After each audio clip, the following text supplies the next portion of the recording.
Bien, bonjour à tous et à tous, c'est Firmingstream. Donc aujourd'hui, on se retrouve pour une nouvelle vidéo. Je sais pas, n'hésitez pas à liker, à vous abonner si cette vidéo vous plaît. Et aujourd'hui, je vais vous faire un petit tuto améliorer son Windows radicalement pour faire une optimisation overkill. Vous pouvez pas faire mieux, je vous le dis. Donc là, ça fait à peu près une semaine que j'ai fait ça. Et franchement, ça tourne super bien, j'ai aucun problème. Donc ça s'appelle Atlas, c'est très connu, il y a beaucoup de vidéos. Par contre, j'ai vu des vidéos qui datent, donc c'est pour ça que j'ai décidé de faire une vidéo récente. Donc je vais traduire ça quand même. Donc qu'est-ce que c'est Atlas? Donc en fait c'est un Windows Atlas en fait, mais ça ne change pas votre Windows d'origine. Donc ça marche sur Windows 10, Windows 11, il n'y a pas de souci. Faites-le quand même sur un Windows formaté. Donc on va parler un peu donc de ce que fait Atlas.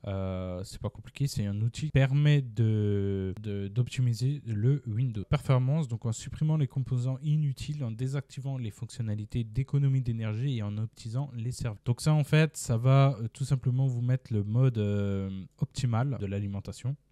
Et donc déjà, vous gagnez déjà là en gain de performance grâce à ça. Ensuite, la latence. En affinant les processus, en mettant en œuvre un plan d'alimentation efficace et en optimisant la mise en réseau, vous ressentirez une différence. Donc ça promet de vous enlever la latence. Donc ça affine les processus, etc. Donc les processus qui servent à rien, etc. Ça va vous les virer. Donc voilà un peu. Confidentialité. En éliminant le suivi notoire de Microsoft, les applications préinstallées et les bloatware, vous pouvez avoir confiance lorsque vous utilisez Atlas. Donc ça, en fait, ça va supprimer tous les trucs de Microsoft. Donc, vous savez, comme les jeux solitaires, etc., les trucs de merde là que vous avez qui servent à rien, le Xbox Game Bar, tout ça. Donc, ça va absolument tout virer. Donc, Atlas contre Windows. Donc, qu'est-ce que promet Atlas? L'utilisation du processeur. Nous avons considérablement réduit l'utilisation du processeur en arrière-plan. Rien de ce dont vous n'avez pas besoin de fonctionnera en arrière-plan. Donc, ils promettent de passer de 2 à 10% à 0% d'utilisation du processeur. Donc ça, c'est une promesse qui est tenue, enfin du moins qui a été tenue pour moi. Bon, là, je suis en stream, donc forcément, je ne peux pas vous le montrer. Je suis en rec, pardon. En général, quand je fais rien sur le PC, je suis à 1% d'utilisation du processeur. Donc ça m'a absolument tout viré. Parce qu'avant, mon processeur était utilisé à 10-15%. Alors que je faisais absolument rien. Donc c'était tous les processus de Windows qui tournaient en arrière-plan en fait, qu'on ne voit pas en fait. Et ben ça consomme énormément le processeur. Et donc Atlas se charge de supprimer tous ces processus qui servent strictement à rien. Ensuite, l'utilisation de la RAM. Donc grâce à Atlas, nous avons libéré 1,1 Go de RAM lors du démarrage qui peut ensuite être alloué à d'autres tâches. Ça c'est pareil, j'ai vu aussi une différence. Passer de 4 Go d'utilisation à 3 Go, quelque chose comme ça. Donc ouais, ça m'a quand même baissé d'un giga de RAM. J'ai 32 Go de RAM, il faut un peu, mais voilà, c'est le principe, c'est de tout optimiser. Donc ensuite, dans Valorant, nous avons constaté une amélioration significative des bas FPS bénéficiant d'un framerate plus stable et plus élevé. Donc ils disent bien donc de 217 à FPS, ils sont passés à 365 FPS. Ça après c'est une configuration bien spéciale qu'il faut regarder. Personnellement j'ai quand même vu une bonne amélioration d'FPS dans les jeux. Il y a juste à voir Raft. Raft j'étais entre 115 120 FPS. Je suis passé à 160, 165, 180 FPS, voire 190 FPS maximum. Donc autant vous dire que j'ai gagné énormément en termes d'FPS. Donc comment ça s'installe cette histoire? Bah, c'est pas compliqué, hein. Vous avez juste à aller à cliquer sur... attendez, du coup, on va remettre en anglais. Donc, vous cliquez sur Atlas Playbook et le AME Wizard. Donc, très important, il faut bel et bien installer les... Donc, ensuite, vous le glissez sur le bureau, hein, tout simplement. Donc, vous prenez les deux fichiers, vous le glissez sur le bureau. Donc, ça, c'est des modes... pour un jeu que vous verrez bientôt. Donc ensuite, il faut extraire bien évidemment les fichiers.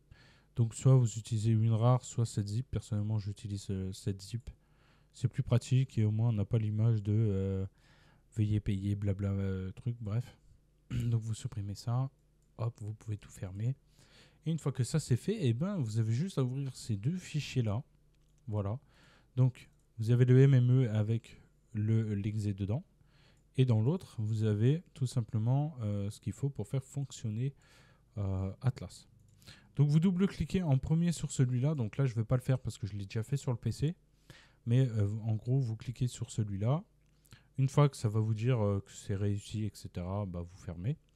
Et ensuite, vous allez ouvrir tout simplement Wizard Beta Exe. Donc, vous double cliquez dessus, vous faites oui. Voilà, donc une fois qu'il est ici, vous avez juste à cliquer ici. Vous choisissez votre fichier, donc Atlas Playbook, et vous cliquez là-dessus, vous faites ouvrir.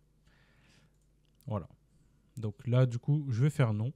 Mais du coup, ensuite, vous allez tout simplement suivre ce qu'ils vont vous dire de faire. Donc, désactiver l'antivirus. Ensuite, vous faites next. Bref, vous suivez absolument tout ce qu'il vous dit. Vous faites next, next, next, next, jusqu'à qu'il va vous dire qu'il est en train de faire le job. Donc, vous le laissez faire. Vous touchez absolument à rien. Le PC va tout simplement redémarrer tout seul, etc., etc. Une fois que c'est fini, le PC redémarre. Il va vous dire que c'est terminé. Et vous allez voir la barre des tâches qui va changer. Vous allez voir... c'est tout ce que vous allez voir en fait, parce que après la plupart du temps, c'est des processus que vous ne voyez pas qui suppriment en fait. Donc ensuite, vous avez juste à... donc une fois que c'est fait, vous regardez tout simplement dans le gestionnaire des tâches l'utilisation du CPU. Voilà. Donc là, vous voyez, OBS me pompe 11%. Mais vous verrez quand même un très bon changement de puissance. Donc voilà quoi. Du coup voilà, j'espère que ce tuto vous aura plu. Si jamais vous avez des questions, vous avez des petits soucis, n'hésitez surtout pas à me le dire en commentaire. J'y répondrai avec grand plaisir. Et n'hésitez pas à liker, à vous abonner si ce n'est pas déjà fait. Et puis on se retrouve à la prochaine pour un nouveau tuto ou vidéo en VR. Au revoir et ciao bye bye.